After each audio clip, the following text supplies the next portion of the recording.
మా అక్కగారైన sister Mary gold గారు దేవుని వాక్యం అందించబోతూ ఉన్నారు. వీరు 3 సంవత్సరాల ఉపవాసం ఉండి ప్రార్థన చేయడం ద్వారా పరిశుద్ధాత్మతో నింపబడిన వారై ఆత్మ సంబంధమైన వరములు కలిగి ప్రభువుతో మాట్లాడుతూ దర్శనాల ద్వారా కళల ద్వారా ప్రభు సన్నిధిలో గడుపుతూ అనేక మందిని ఆత్మీయంగా సిద్ధపరుస్తూ బలపరుస్తూ ఉన్నారు.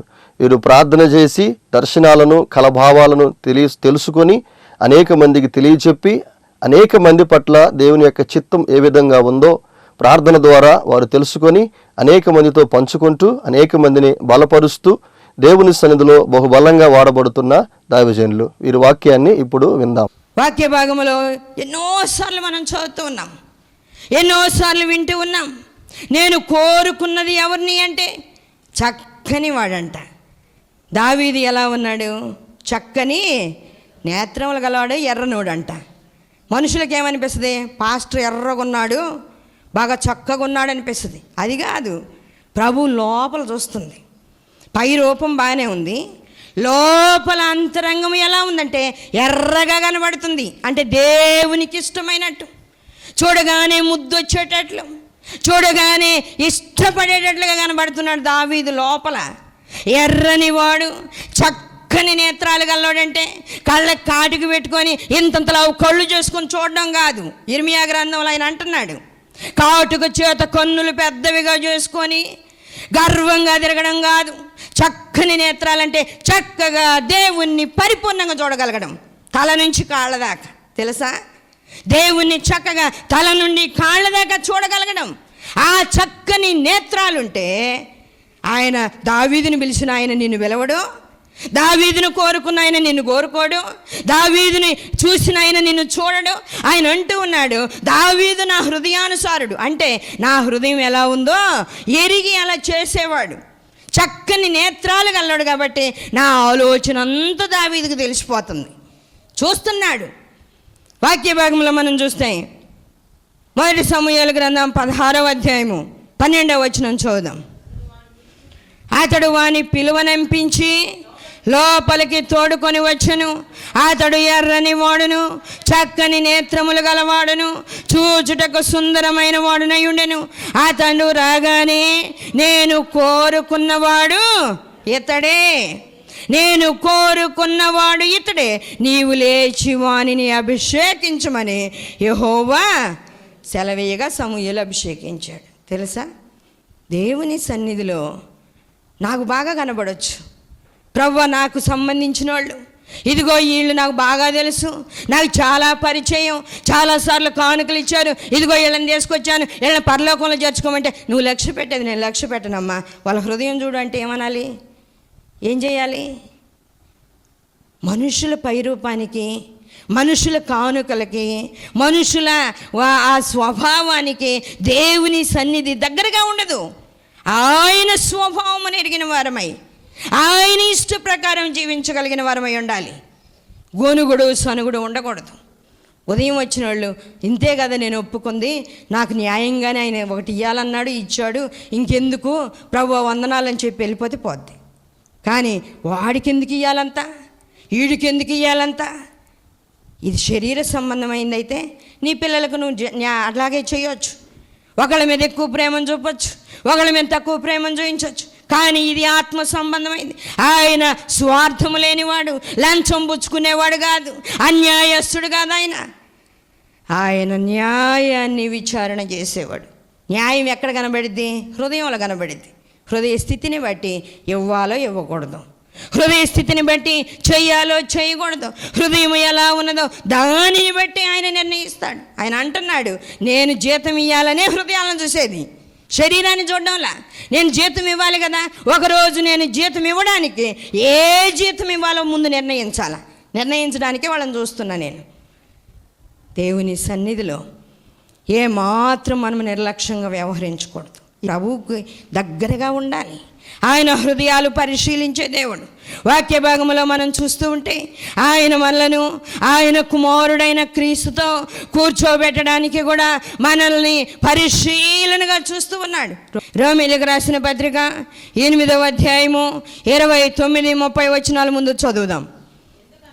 ఎందుకనగా తన కుమారుడు అనేక సహోదరులలో జ్యేష్ఠుడగినట్లు దేవుడు ఎవరిని ముందు ఎరిగెను, వారు తన కుమారునితో సారూప్యము గల వారగుటకు వారిని ముందుగా నిర్ణయించును. మరియు ఎవరిని ముందుగా నిర్ణయించును వారిని పిలుచును, ఎవరిని పిలుచును వారిని నీతిమంతులుగా తీర్చును, ఎవరిని నీతిమంతులుగా తీర్చును వారిని మహిమపరచును. ఈ ప్రాసెస్ అంతా జరగడానికి, నీతిమంతులుగా తీర్చడానికి, ఆయన పిలవడానికి, ఏర్పరచుకోవడానికి, నీతిమంతులుగా తీర్చడానికి, మహిమలోనికి తీసుకుని రావడానికంట ఆయన 27వ వచనం ఇప్పుడు చూద్దాం. మరియు హృదయములను పరిశోధించువాడు ఆత్మ యొక్క మనసు ఏదో ఎరుగును, ఏలయనగా ఆయన దేవుని చిత్త ప్రకారము పరిశుద్ధుల కొరకు విజ్ఞాపనము చేయుచున్నాడు. ఆత్మ యొక్క మనసు ఏదో ఆయన ఎరిగి, ఆయన వాళ్ళు ఒకవేళ బలహీనులైపోకుండా ఉండడానికి వాళ్ళ కొరకు విజ్ఞాపన చేసి, వాళ్ళని తీసుకొచ్చి వాళ్ళని కడిగి శుద్ధి చేసి, ఇంకా ఏమైనా మరకలను ఏమో తుడిచేసి నీతిమంతులుగా తీర్చి, ఇదిగో నా కుమారునితో సమానంగా కూర్చోవడానికి మీరు అర్హులు. యోహాను యాకోబు వచ్చి అడిగితే వాళ్ళ అమ్మ వచ్చి అడిగింది, వాళ్ళ అమ్మని పంపారు పాపం. అమ్మ మేము అడగడానికి మాకు ధైర్యం చాలడం లేదు, నువ్వు వెళ్ళి అడుగమ్మా, నీ కుడి పక్కన ఒకరిని ఎడం పక్కన ఒకరిని కూర్చోబెట్టుకోమని చెప్పు. ఇక్కడ రొమ్మున ఆనుకొని నేను ఉన్నట్టే అక్కడ కూడా ఆయన దగ్గర ఆనుకొని కూర్చునే ఆ భాగ్యం కావాలని అడగమ్మా, పరలోక రాజ్యంలో అలా ఉంటాను అని అడగమని వాళ్ళ అమ్మని పంపితే వాళ్ళ అమ్మ వచ్చి అడిగింది. వాళ్ళ అమ్మ వచ్చి అడిగితే ప్రభు అది నా చేతిలో లేదు అన్నాడు. ఇక్కడ చెప్తున్నాడు నా చేతిలో ఉంది, నా చేతిలో లేకపోవడం కాదు, నా చేతిలోనే ఉన్నది. ఎవరికి ఇవ్వాలని నేను నిర్ణయిస్తానంటే ఆత్మ యొక్క మనసు ఏదో ఎరిగిన వారిని, ఆత్మ యొక్క మనసు ఏదో హృదయములను పరిశోధించువాడు ఆత్మ యొక్క మనసు ఏదో ఎరుగును.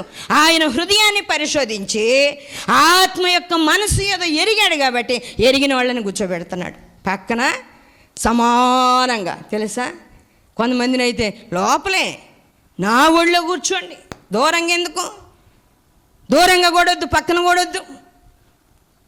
యోహాను ఇక్కడ ఆయన యేసయ్య రొమ్మును ఆనుకొని ఉండేవాడే కానీ పైకి వెళ్ళిన తర్వాత ఆయన మహిమా స్వరూపముతో యోహానుకు ప్రత్యక్షమైనప్పుడు యోహాను పద్మాసు ద్వీపములో పరవశుడై యేసయ్యను చూసినప్పుడు చచ్చిన వాని వలె ఆయన పాదాల దగ్గర పడ్డాడంట. రొమ్మును ఆనుకుని ఆయన ఆడ కూడా ఆనుకోవచ్చు కదా, ఇక్కడ రొమ్మును ఆనుకొని ఉండే ఆయన, ఇక్కడ ప్రేమించే ఆయన, ఇక్కడ హత్తుకొని ఉండే ఆయన, అక్కడ కూడా రొమ్మును ఆనుకొని ఉండొచ్చు కదా, ఎగిరి ఎక్కొచ్చు కదా యేసయ్య ఒళ్ళోకి. చచ్చిన వాని వలె ఆయన పాదముల యొద్ద పడ్డాడంట. తెలుసా, సమానంగా కూర్చోబెట్టుకోవాలని ఆయన ఆశ.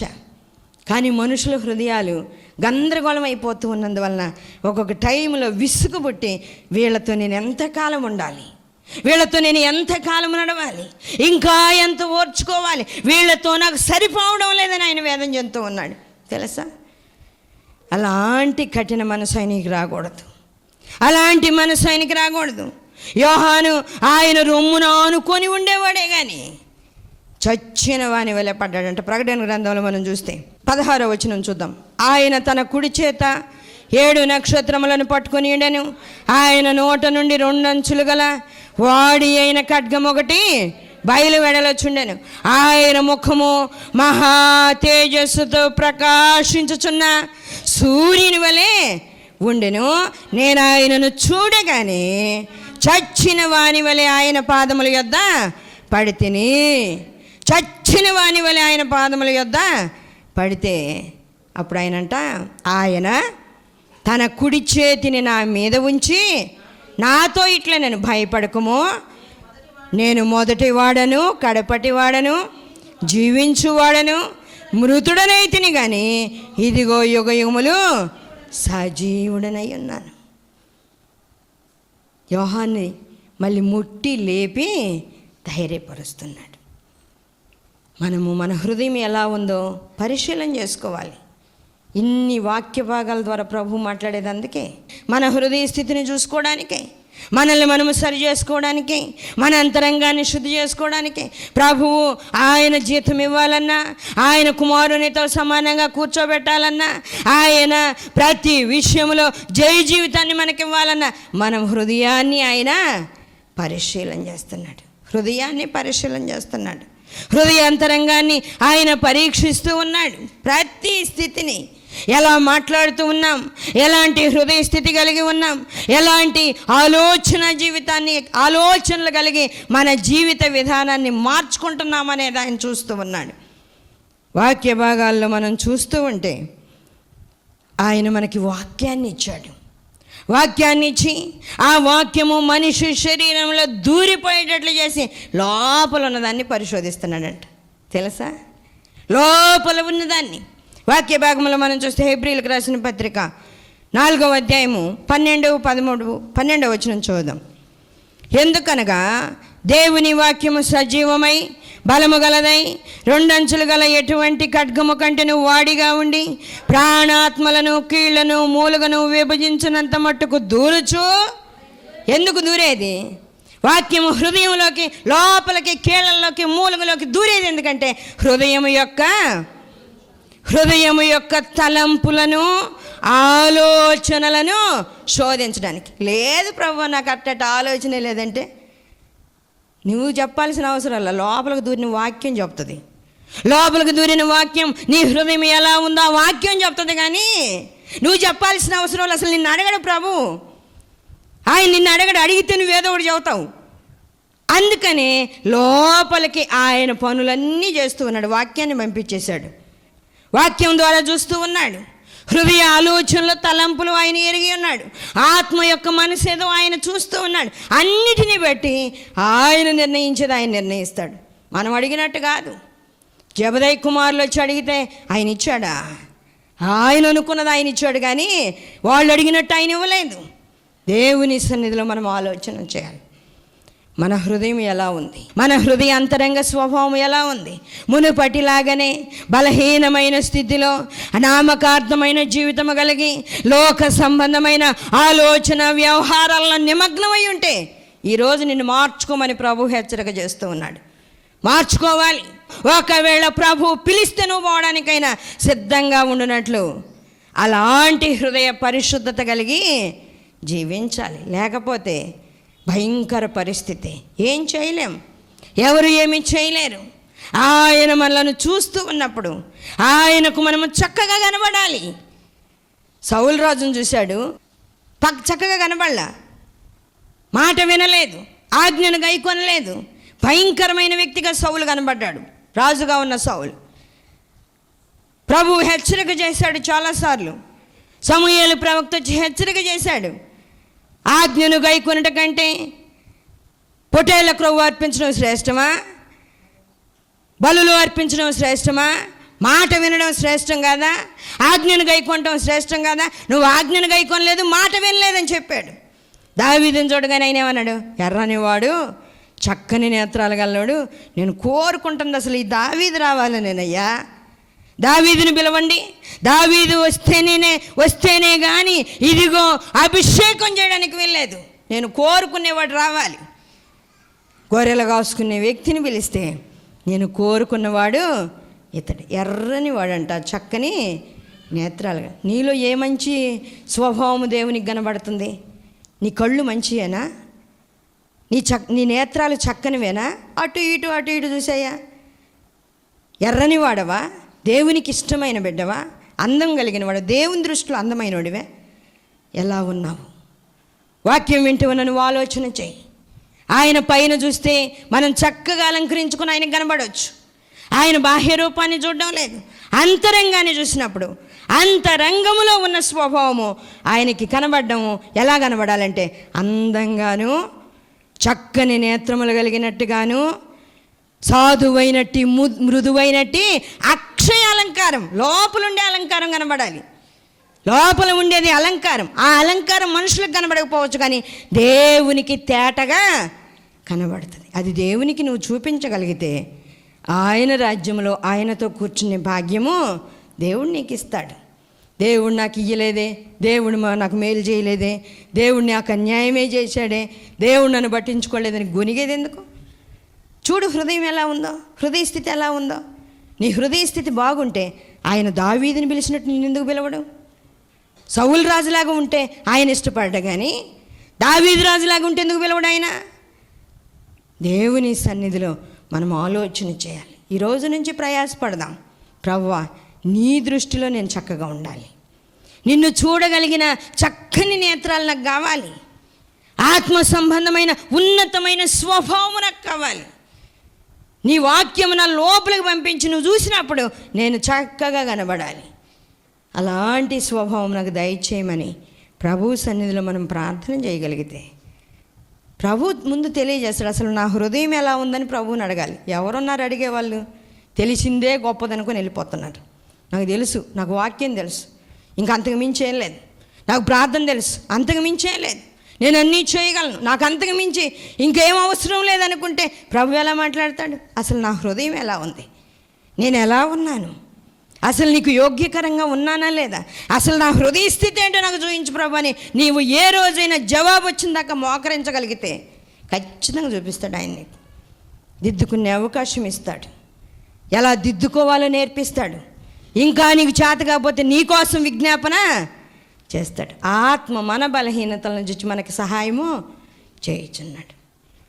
మూలుగులతో కూడి ప్రార్థన చేసి, మన కోసం ప్రక్క నుండి ప్రార్థన చేసి, మనం చేయలేదంతా ఆయన చేసి, ఇదిగోమ్మా దారి చక్కగా తయారైంది, ఇంక రాని ఆయన చేయబట్టుకొని నడిపిస్తాడు. వాక్యం వింటూ ఉన్న మనము ఆలోచన చేయాలి, పరిశీలన చేయాలి. ప్రభు యొక్క మనస్సును మనం అర్థం చేసుకోగలగాలి. దేనికి దేవుని విషయాల్లో గొనుగుడు సనుగుడు రాకూడదు. దేవుని విషయాల్లో దేనికి మనకు సనుగుడు రాకూడదు. ప్రతి విషయాన్ని ప్రభువా, ఇది నీ చిత్తం అయితే నీ చిత్తమే నేను చేస్తాను. నిజం ప్రభువా, గింతే బాధ, కష్టమా, వేదన, ఇదిగో తల వంచి నీకు నేను అప్పగించుకుంటున్నా, నా తల వంచి నీకు అప్పగించుకుంటున్నా, ఏది నిర్ణయిస్తావో జరిగించు అని మనము కూర్చోగలిగితే, ఆయన పాదాల దగ్గర నమస్కారం చేయగలిగితే ఆయన మనల్ని మొలుస్తాడు, ఆయన చేతుల్లోకి తీసుకుంటాడు, ఆయన దిద్దుతాడు, కడుగుతాడు. మన పిక్చర్, హృదయంలో ఉన్న పిక్చర్ చక్కగా లేకపోతే చక్కగా ఆ పిక్చర్ చక్కగా వచ్చేటట్టు కెమెరాని కూడా సరి చేస్తాడు. లోపలనున్న అన్నిటినీ దిద్ది ఈసారి వాక్యము కీళ్ళల్లోకి మూలుగుల్లోకి దూరుకుంటూ వెళ్ళగానే చక్కని ఫోటో తీసుకొని వస్తుంది.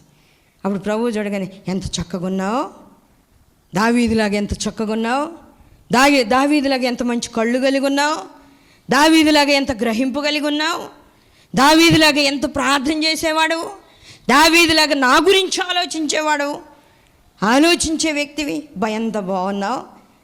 ఆయన మురుసుకుంటాడు తెలుసా. అందుకే ఆత్మ సంబంధమైన గ్రహింపు కలిగి దేవుని చిత్తానుసారంగా మనము నిలబడగలిగితే ప్రభు మనకు తోడై ఉంటాడు. ఆయన హృదయాన్ని చూస్తున్నాడు, శరీరాన్ని చూడడంలా, నువ్వు ఇచ్చే కానుకను కూడా ఆయన చూడడంలా, నువ్వు చేసేది ఏది ఆయన చూడడం లేదు. నీ హృదయం బాగుందా లేదా అనేది ముందు చూస్తున్నాడు. నీ హృదయం బాగుంటే ఇచ్చే కానుక అంగీకరించబడుతుంది. నీ హృదయం బాగుంటే నువ్వు చేసే పరిచర్య అంగీకరించబడుతుంది. నీ హృదయం బాగుంటే నువ్వు చేసే ప్రార్థన అంగీకరించబడుతుంది. హృదయమే బాగలేదనుకోండి, ఏం చేయడానికి అవన్నీ, ఏం చేయడానికి అవన్నీ? ప్రభు సన్నిధిలో ఈరోజు వాక్యం వింటున్న నీవు పరిశోధించు, పరీక్షించు. నీ హృదయాంతరంగ స్వభావం ఎలా ఉందో గమనించి సరి చేసుకోగలిగితే ఇప్పటికైనా ప్రభు నిన్ను చక్కగా ఆయన దగ్గరికి తీసుకొని ఆశీర్వదించి ఆయన చిత్తానుసారంగా నడిపించి ఆయన ప్రక్కలో కూర్చోబెట్టుకునే గొప్ప భాగ్యాన్ని నీకు ఇస్తాడు. వాక్యం వింటూ ఉన్న నువ్వు ఆలోచన చెయ్యి. ప్రభు ఎక్కడైనా చదువు, ప్రభువు బాహ్య రూపాన్ని చూడు, అంతరంగాన్ని మాత్రమే ఆయన హృదయాన్ని పరిశోధిస్తున్నాడు, హృదయ అంతరంగాన్ని పరీక్షిస్తూ ఉన్నాడు, హృదయములను అంతరింద్రియములను పరిశోధించేవాడు. ఇవన్నీ చూసి దావీదుకి ఇచ్చాడు గొప్ప బహుమానం. ఏందో తెలుసా? నీ వంశములో నుంచి నా కుమారుని పుట్టిస్తా దావీదు. ఇక అసలు నిజంగా దేవుడిచ్చే ఆ గొప్ప భాగ్యాన్ని ఎలా వర్ణించాలి? నాకైతే వర్ణించడానికి చేత కాదు. దావీదు జీవితాన్ని చూసినా కూడా ఎంత గొప్ప భాగ్యం ప్రభువా. ఎంత ధన్యత ఇచ్చావు దావీదుకి అనిపిస్తుంది. దావీదుకి ఇచ్చాడు బహుమానం. అవన్నీ చూసిన ప్రభు దావీదుకి ఏమని ఇచ్చాడు? నా కుమారుణ్ణి నీ కుమారుడిగా భూమి మీద పుట్టిస్తా. ఇప్పుడు దాకా వాక్యం విన్నాం, దావీదు కుమారుడా, దావీదు కుమారుడా, దావీదు కుమారుడా. ఎలా వచ్చింది? దావీదుకి కుమారుడా? ఆ భాగ్యాన్ని దేవుడిచ్చాడు. చక్కని వాడని, చక్కని నేత్రములు గలవాడని, హృదయము మంచిగా కనబడుతూ ఉందని, దేవుని ఉద్దేశము హృదయానుసారుడని, ఉద్దేశము నెరవేర్చేవాడని దేవుడు దావీదుకి ఇచ్చాడు. దావీదు అంటాడు, అబ్బా నా సంతానము నీ దృష్టికి అనుకూలులే కదా అంటాడు. 2వ సమూయేలు గ్రంథం 23వ అధ్యాయం 5వ వచనం. నా సంతతి వారు దేవుని దృష్టికి అనుకూలులే కదా, ఆయన నాతో నిత్య నిబంధన చేసి ఉన్నాడు. ఆయన నిబంధన సర్వసంపూర్ణమైన నిబంధనే, అది స్థిరమాయను, దేవునికి పూర్ణానుకూలము, అది నాకు అనుగ్రహించబడిన రక్షణార్థమైంది. అసలు ఇంకా ఇట్లాంటి మాటలు దేవుని నోటి నుంచి వస్తే మురిసిపోక ఏం చేయాలి? మురిసిపోవడమే. అబ్బా నా పిల్లల గురించా, నా సంతతి గురించి నువ్వు ఈ మాట చెప్పింది? దావీదు మురిసిపోతూ అంటున్నాడు, నా సంతతి వారు దేవుని దృష్టికి అనుకూలులే కదా, ఆయన నాతో నిత్య నిబంధన చేసి ఉన్నాడు, ఆయన నిబంధన సంపూర్ణమైంది. ఇంక దాని తర్వాత ఏం లేదు. యేసయ్య తర్వాత ఇంక మళ్ళీ యేసయ్యలు అంటే ఇంకొక ఆయన వస్తాడా? అయిపోయింది, సంపూర్ణం అయిపోయింది. ఆ నిబంధన సర్వసంపూర్ణమైన నిబంధనే, అది స్థిరమాయను, దేవునికి పూర్ణంగా అది అనుకూలమైందంట. పూర్ణానుకూలం అంట, దేవునికి పూర్ణానుకూలము, అది నాకు అనుగ్రహించబడిన రక్షణార్థమైంది. యేసయ్య గురించి సిమియోను అన్నాడు, ఏమని? ఇశ్రాయేలీలకు మహిమగాను అన్యజనులకు వెలుగుగాను నీవు సిద్ధపరిచిన రక్షణ. యేసయ్యకి పెద్ద పేరు ఏంటంటే రక్షణ. ఆయనకున్న ఇంకొక పేరు ఏంటంటే వాక్యము. ప్రకటన గ్రంథంలో మీరు చదివి ఉంటే అర్థమైంది. యేసయ్యకి ఒక పేరు వాక్యం, యేసయ్యకి ఇంకొక పేరు రక్షణ, యేసయ్యకి ఇంకొక పేరు దేవుడు మనకు తోడని అర్థం. దేవునికి అనుకూలమైన నిబంధన దావీదు ద్వారా ఎలా నెరవేర్చాడంటే, అందమైన వాడు, చక్కని నేత్రాలు కలిగిన వాడు, సౌందర్యం కలిగిన వాడు, ఎర్రని వాడు, చక్కని నేత్రాలు గలవాడు. ఆ ఎర్రతనము, చక్కని నేత్రాలు ఎలా కనబడి అంటే దేవుని మాట వినడం ద్వారా, దేవునికి లోబడడం ద్వారా, దేవుని హృదయాన్ని అనుసరించడం ద్వారా. తెలుసా? దేవుని హృదయాన్ని అనుసరించడం ద్వారా అలా వచ్చిన ఆ హృదయ స్థితి కలిగిన దావీదుతో దేవుడు నిత్య నిబంధన చేసేసాడు. పాత నిబంధనలోనే, కొత్త నిబంధనలో కాదు. అప్పుడే దావీదును రాజుగా పిలిచినప్పుడే నిత్య నిబంధన చేసి స్థిరపరిచి దాన్ని సంపూర్ణం చేసేసి సంపూర్ణమైందని దావీదుకి ఇస్తే దావీదు అంటున్నాడు, అది నాకు అనుగ్రహించబడిన రక్షణార్థమైందయ్యా. ఎంత గొప్ప భాగ్యమని. నీవు దేవుని చేతిలో అలా ఉండాలి. అంటే మళ్ళీ యేసయ్య పుట్టాలనో, యేసయ్య నీ సంతానంలో పుట్టాలని కాదు. నీ పట్ల దేవుని ఉద్దేశము ఏమై ఉందో అది సంపూర్ణంగా జరిగేటట్లు, అది దేవునికి పూర్ణంగా అనుకూలమైనదిగా ఉండేటట్లుగా నీవు జీవించగలిగితే ఆయన నిన్ను ఆశీర్వదిస్తాడు, బలపరుస్తాడు. ఆత్మ సంబంధంగా నిన్ను నిలబెట్టి బలపరిచి ఆయన రాజ్య వారసునిగా నేను సిద్ధపరచగలడని నేను తెలియజేస్తూ ముగిస్తున్నాను. దేవుడి మాటలు దీవించునుగాక. ప్రార్థన చేసుకో. హృదయాన్ని పరీక్షించి ప్రార్థన చేద్దాం. దయగలిగిన దేవా, మీకు వందనాలయ్యా. ఈరోజు వాక్యం విన్నాను. ఆ వాక్య ప్రకారంగా నా హృదయాన్ని ఎలా ఉందో చూసుకోవాలనుకుంటున్నాను. నాకు చూపించు ప్రభు అని ప్రార్థన చేస్తే ప్రభు నీకు చూపిస్తాడు. నీ హృదయ స్థితి ఏంటో ఆయన నీకు తెలియజేస్తాడు. నువ్వు ఎలా నడవాలో ఆయన నీకు చూపిస్తాడు. నీతిగా, యథార్థంగా, పరిశుద్ధంగా ఎలా ఉండాలో ఆయన నీకు నేర్పిస్తాడు. ఆయన వాక్యాన్ని నీలోకి పంపించి కీళ్ళల్లో, మూలుగుల్లో అన్నిటిలో పరిశోధన చేస్తున్నాడు. ఏదో ఒక చోట మాత్రమే కాదు, అణువణువు పరిశోధన చేస్తూ ఉన్నాడు. చక్కని బిడ్డగా, అంతరంగ అలంకరణ కలిగిన, సాధువు అయినట్టు, మృదువు అయినట్టు, అంతరంగమైన అక్షయమైన అలంకారం కలిగిన బిడ్డగా నీవు ఆయనకి కనబడాలి. అలాంటి స్వభావము నాకు దయచేయి ప్రభువా. నా హృదయాన్ని పరిశుద్ధంగా ఉంచుకోవడానికి అట్టి కృప నాకు దయచేయమని ప్రార్థన చేయండి. మహాగణుడా, పరిశుద్ధుడా, సర్వాధికారి, జీవాధిపతి, మీ కొందనాలు, స్తోత్రాలైనా. బిడ్డలను బలపరచండి, ఆత్మతో నింపండి. మా హృదయ అంతరంగము ఎలా ఉందో పరీక్షించుకోవడానికి మీ కృప దయచేయండి. ఆత్మతో నింపండి, శక్తితో నింపండి ప్రభువా. మందిరముగా సమకూడి నాయన బిడ్డలందరూ వాక్యం వింటూ ఉన్నారు. నాయన విన్న బిడ్డల వాక్యం వ్యర్థమైపోకుండా మీ బిడ్డల హృదయాల్లో పనిచేయడానికి కృప దయచేయండి. ఆన్లైన్ ద్వారా ఎంతోమంది వింటున్నారు ప్రభువా. బిడ్డలను సరిచేయండి, ఆత్మతో నింపండి, నూతన స్వభావము దయచేయండి. ఇప్పటి వరకు నాయన ఎలా ఉన్నారో తెలియదు కానీ ప్రభువా, ఈరోజు వాక్యము ద్వారా మాట్లాడారు.